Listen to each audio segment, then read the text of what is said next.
রনি আমাদের কৃষি ফার্মের এবার কুরবানিতে গরু নিল, তো গরুটা কেমন ছিল এটা আসলে আমরা রিভিউ আর কি এটা জানার জন্য এখানে আসছি। তো রনি কেমন লাগলো? সবচেয়ে ইম্পর্টেন্ট হচ্ছে গরুর ফার্স্ট অফ অল কালারে আমি খুবই হ্যাপি, কারণ একদম রেড এবং পারফেক্ট একটা কালারের গরু পেলাম। তারপর হচ্ছে যে গরুর প্রাইস অনুযায়ী মানে এত সুন্দর এবং এত সুস্বাদু মাংস বলার মতো না।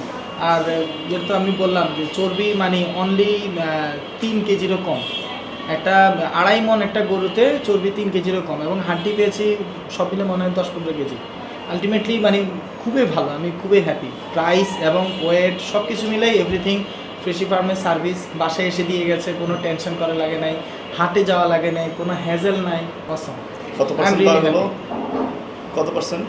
আমি 61% পাইছি। তুই খেয়াল কর, আমি কিন্তু বিক্রি আগে বলছিলাম যে আমাদের চর্বি কম হবে, এটা গ্যারান্টি। হ্যাঁ হ্যাঁ। তো এখন ধর এবার গত বছরের কারণে কনফিডেন্স বাড়ছে, মাঝখানে মাংস জবাই করছে তখন কনফিডেন্স বাড়ছে, এখন কনফিডেন্স আরও বেড়ে গেছে।